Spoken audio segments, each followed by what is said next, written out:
नमस्कार साथियों, कैसे हैं। आइए आज हम एक नए सेशन के साथ आपके सामने उपस्थित हुए हैं। साथियों, सबसे पहले तो मैं धन्यवाद देना चाहूँगा आप सभी युवा साथियों को जिन्होंने हमारे चैनल को बहुत कम समय में इतना प्यार दिया है। साथियों, आप लोगों के फ़ोन और मैसेजेज लगातार प्राप्त हो रहे हैं। बहुत सारे हमारे जो युवा साथी हैं वो ये मांग कर रहे हैं कि सर हमें रीट के बारे में भी थोड़ा मार्गदर्शन दीजिए ताकि हम रीट भर्ती परीक्षा की अच्छे से तैयारी कर पाएँ। सबसे पहले साथियों, आज हम इस सेशन को शुरू करने से पहले मैं कुछ बातें आपसे करना चाहूँगा कि किस प्रकार हम रीट भर्ती परीक्षा में किस प्रकार हम सफलता प्राप्त कर सकते हैं। साथियों, सबसे पहले आपके दिमाग में एक क्वेश्चन बन रहा होगा कि सर रीट भर्ती परीक्षा समय पर होगी या नहीं होगी और ये कब होगी। तो साथियों, मैं क्लियर कर देना चाहता हूँ कि हमारे जो शिक्षा मंत्री जी हैं वो बार बार मीडिया के माध्यम से आप तक सूचना पहुँचा रहे हैं कि रीट भर्ती परीक्षा 2 सितंबर को ही प्रस्तावित है और 2 सितंबर को ही होगी। तो साथियों, आप यह मानते हुए कि 2 सितंबर को ही एग्ज़ाम होनी है और उसी के अकॉर्डिंग आप अपनी रणनीति बनाइए और पूरे जोश खरोश के साथ आप तैयारी में जुटे रहिए और अपनी तैयारी को इस प्रकार से आप अंजाम दीजिए कि 2 सितंबर को होने वाली रीट भर्ती परीक्षा में आप निश्चित रूप से ही सफल हो पाएँ। उसके लिए साथियों, यहाँ पर हमने कुछ रणनीति के बारे में चर्चा की है।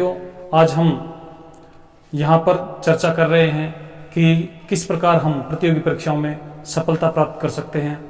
वर्तमान समय में कोरोना वायरस ने जो परिस्थितियाँ उत्पन्न कर दी हैं, आप सभी के लिए और पूरी मानव प्रजाति के लिए एक घोर संकट का समय ये चल रहा है साथियों।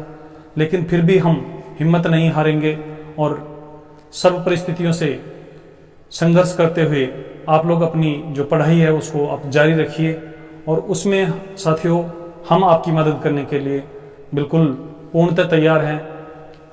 किसी भी प्रतियोगी परीक्षा में सफल कैसे होते हैं, इसके लिए साथियों कुछ बातें आपके दिमाग में होनी चाहिए।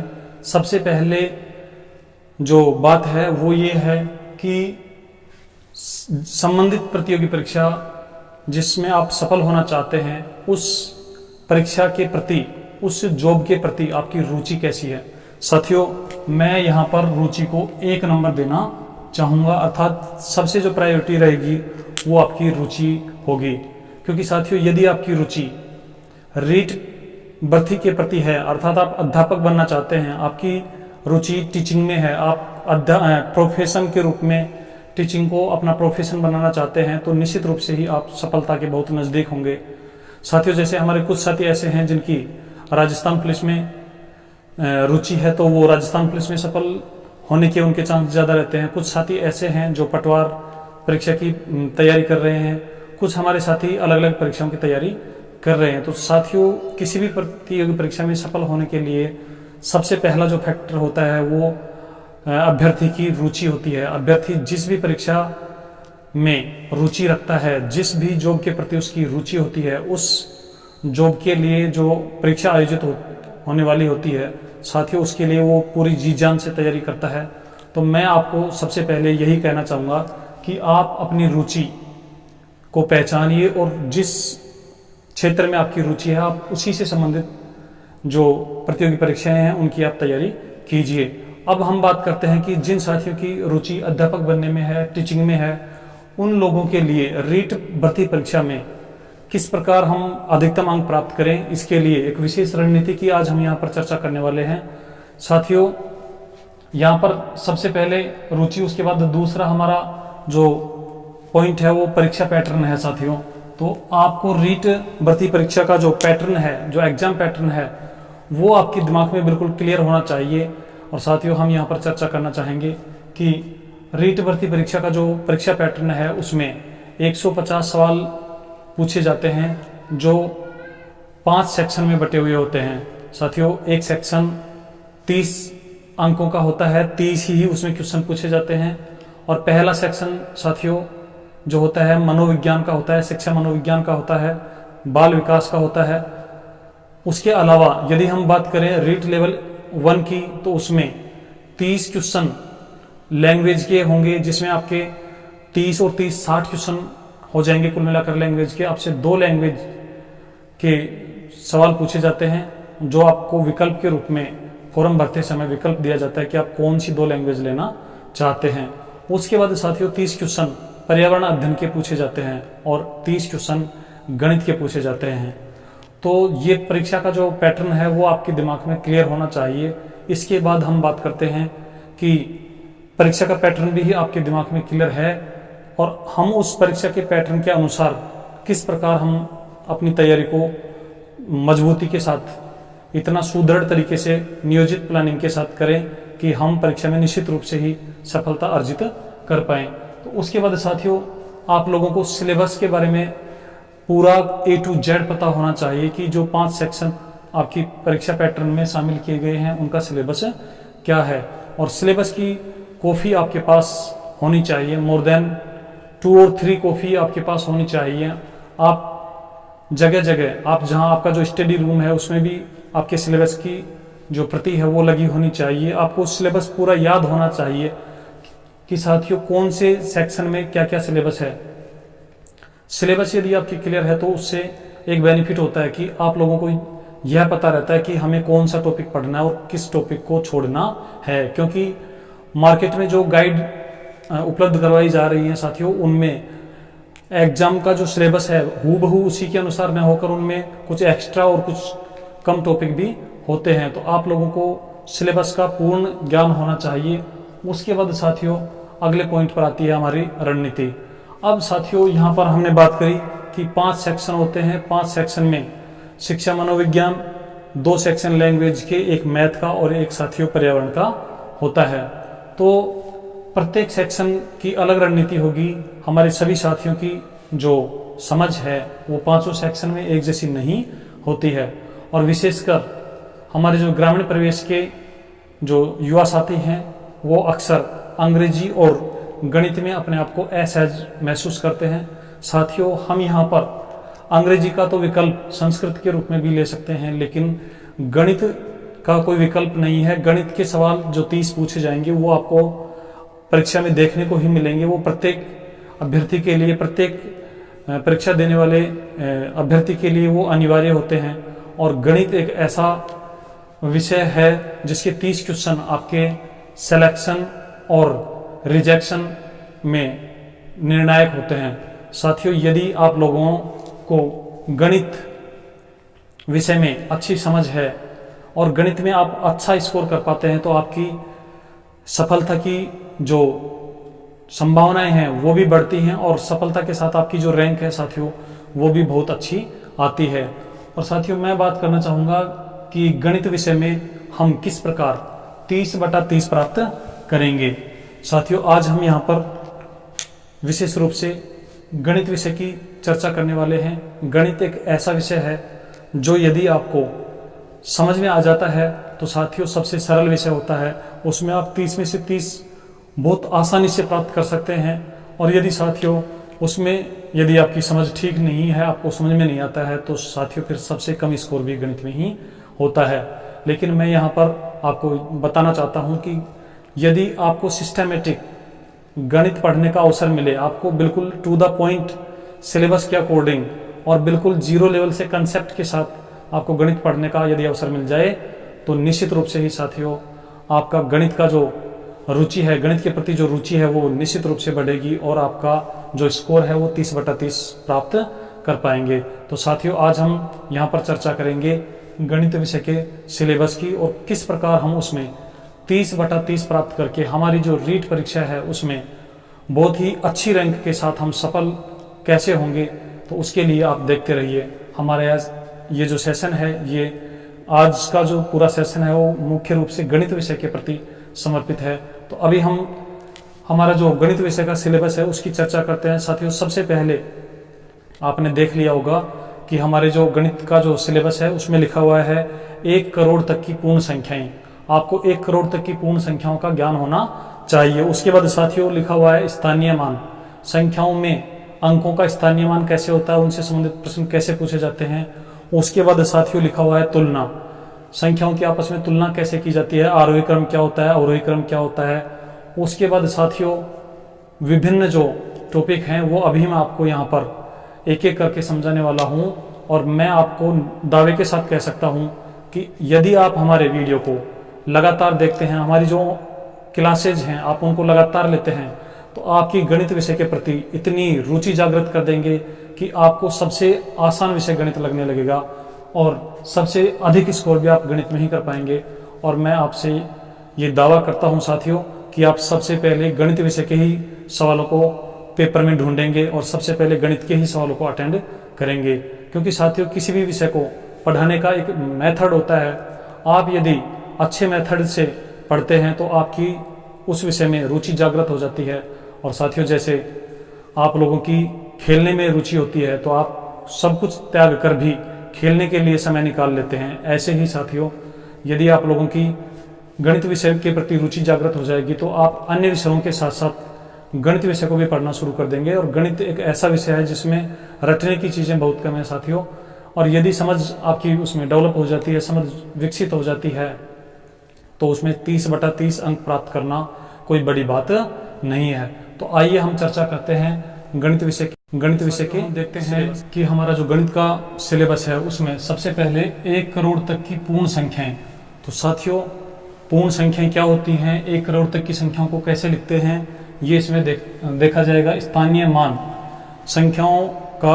संख्याओं में अंकों का स्थानीय मान क्या होता है, जातीय मान क्या होता है, प्लेस वैल्यू, फेस वैल्यू, उन पर किस प्रकार के सवाल पूछे जाते हैं।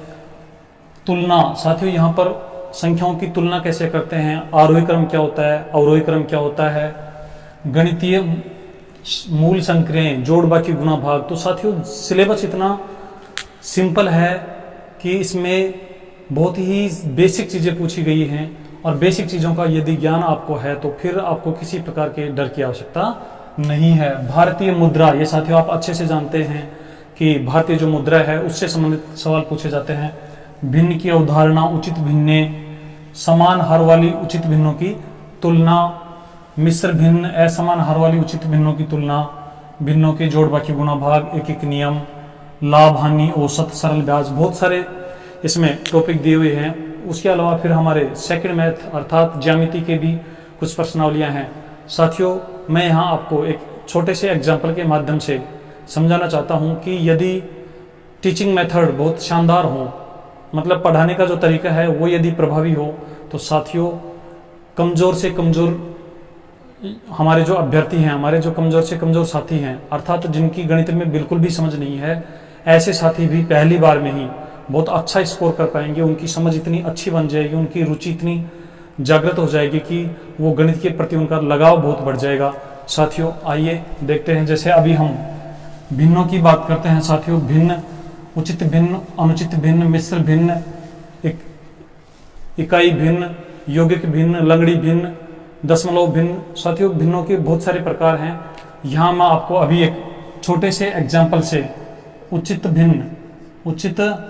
भिन्न और साथियों अनुचित भिन्न, इनके बारे में बताना चाहता हूं कि उचित भिन्न क्या होती है, अनुचित भिन्न क्या होती है।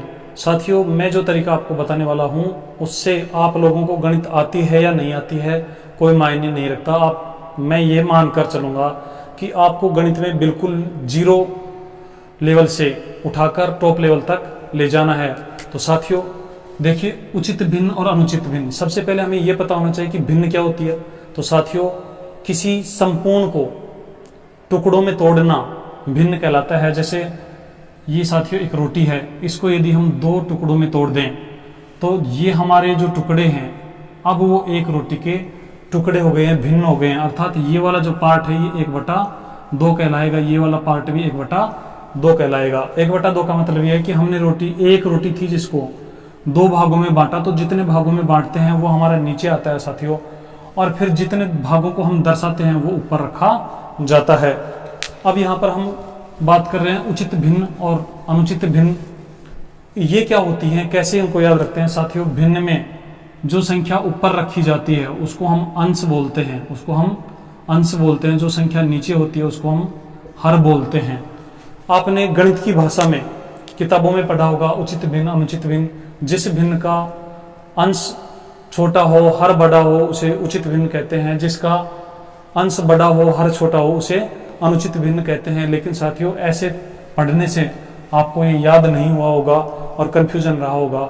आइए एक एग्जाम्पल के माध्यम से इसको बिल्कुल क्लियर कर देते हैं। साथियों यहाँ पर आप देखिए, ये एक बड़ा व्यक्ति है, कोई ये एक बड़ा व्यक्ति है साथियों। और प्राचीन समय की यदि हम बात करें तो प्राचीन समय में किसान जब खेतों में जाते थे तो उनके जो छोटे बच्चे होते थे वो छोटे बच्चों को अपने कंधे के ऊपर बिठाकर ले जाते थे। तो यहाँ से साथियों हम बात करें कि ये बड़ा व्यक्ति है और इसके कंधे पर एक छोटा व्यक्ति बैठा हुआ है। साथियों यदि हम इसका उल्टा करें, आप देखना, एक छोटा व्यक्ति है अर्थात कोई बच्चा है और बच्चे के कंधे के ऊपर कोई वयस्क या बड़ा व्यक्ति, वृद्ध व्यक्ति बैठा हुआ है। ये कोई 5 साल का बच्चा है साथियों और ये 25 साल का युवा है। अब आप एक बात बताइए, यहाँ पर युवा जो है 25 साल का, उसके कंधे के ऊपर 5 साल का छोटा बच्चा या 3 साल का छोटा बच्चा बैठा हुआ है, तो ये बात कैसी है। और यहाँ पर साथियों 3 साल या 5 साल के छोटे बच्चे के कंधे के ऊपर कोई 25 साल का युवा छोटे बच्चे के कंधे पर बैठने की बात कहता है, तो साथियों आप ये बताइए कि इन दोनों में से कौन सी बात उचित है। छोटा बच्चा कंधे पर बैठ जाए ये बात उचित है, या फिर छोटे बच्चे के कंधे के ऊपर 25 साल का 30 साल का कोई व्यक्ति बैठने की बात कहे, कौन सी बात उचित है, आप ही बताइए। अब आपके दिमाग में आ रहा होगा कि साहब ये जो बात है, छोटे बच्चे के कंधे के ऊपर कोई 30-35 साल का व्यक्ति बैठने की यदि बात कहता है तो बात उचित नहीं है। और जो बात उचित नहीं होती है साथियों उसे कहते हैं हम अनुचित। उसे क्या कहेंगे? अनुचित। और छोटे बड़े का मतलब यह है साथियों, ऊपर 30 लिखा हुआ है या 25 लिखा हुआ है और नीचे साथियों 5 लिखा हुआ है, और यदि हम इसको छोटा कर दें, ऊपर 5 लिखा हुआ है नीचे 1 लिखा हुआ है, अर्थात ऊपर बड़ा बैठा है नीचे छोटा बैठा है, तो ऐसी स्थिति क्या होती है साथियों? अनुचित। और इसके विपरीत यदि ऊपर छोटा बैठा है नीचे बड़ा बैठा है तो ये तो बात ठीक है साथियों, ये उचित बात है। तो ऐसी भिन्न जिसका अंश छोटा हो हर बड़ा हो उसे हम उचित भिन्न कहेंगे, और ऐसी भिन्न जिसका अंश बड़ा हो हर छोटा हो उसे साथियों हम अनुचित भिन्न कहेंगे। तो आपको ये एग्जाम्पल साथियों कैसा लगा है? और ऐसे ही मेथड से आपको पूरी मैथ समझा दी जाएगी और आपको पता भी नहीं चलेगा कि हम मैथ में इतने असहज महसूस करते थे, और आज हमारी जो मजबूती है, आज हमारी जो सिलेक्शन में जो सबसे निर्णायक सब्जेक्ट रहा है वो मैथ ही रहा है। तो साथियों आप हमारे इस सेशन को अपने जितने भी दोस्त हैं उन सबके पास एक बार शेयर कर दीजिए, और आप नियमित रूप से हमारे चैनल पर आकर क्लास लीजिए, और अपनी जो रीट भर्ती परीक्षा है उसमें आप बहुत अच्छी रैंक के साथ सफल होइए, ऐसी हमारी कामनाएं हैं, और उसमें हम आपकी पूरी मदद करेंगे साथियों। यदि आप हमारी कक्षा लगातार 4 से 5 कक्षाएं ले लेते हैं तो उसके बाद निश्चित रूप से ही आपका मन हमारी कक्षाओं के प्रति पूर्णतः बन जाएगा और आप निश्चित रूप से ही इसका लाभ उठा पाएंगे। साथियों यहाँ पर आपकी कंसेप्ट और ट्रिक्स के साथ साथ आपके टेस्ट भी आयोजित हम करवाएंगे, और टेस्ट के माध्यम से आपको किस प्रकार मोटिवेशन देना है हम हर क्लास में साथियों question of the class, question of the session रखा करेंगे, और कुछ 2 से 3 क्वेश्चन आपसे हम पूछा करेंगे। उनके माध्यम से आपका जो मोटिवेशन है, आपका जो इंटरेस्ट है उसको हम जागृत कर देंगे। वो इंटरेस्ट बढ़ाने का और आपकी रुचि जागृत करने का काम साथियों हमारा है।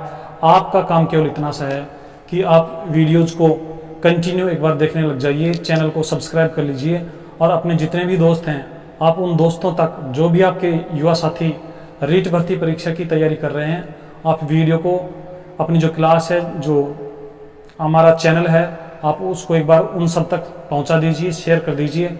और साथियों निश्चित रूप से ही हम इस रीट भर्ती परीक्षा में बहुत अच्छे अंकों के साथ आपको सफलता दिलवाने में आपकी निश्चित रूप से मदद करेंगे। तो साथियों आज के लिए इतना ही। जय हिंद, जय भारत, और मिलते हैं एक नए क्लास में नए सेशन के साथ, जिसमें हम सिस्टमेटिक कक्षाओं को आप तक पहुंचाएंगे। और आपके प्रत्येक जिज्ञासा का समाधान यहाँ पर किया जाएगा। आपके प्रत्येक कंसेप्ट को साथियों बहुत अच्छे से क्लियर किया जाएगा। और ये जो क्लास है, ये जो चैनल है, आपको रीट भर्ती परीक्षा में सफल होने के लिए एक वरदान साबित होगा साथियों, ऐसा मेरा मानना है। तो आज के लिए इतना ही। जय हिंद, जय भारत।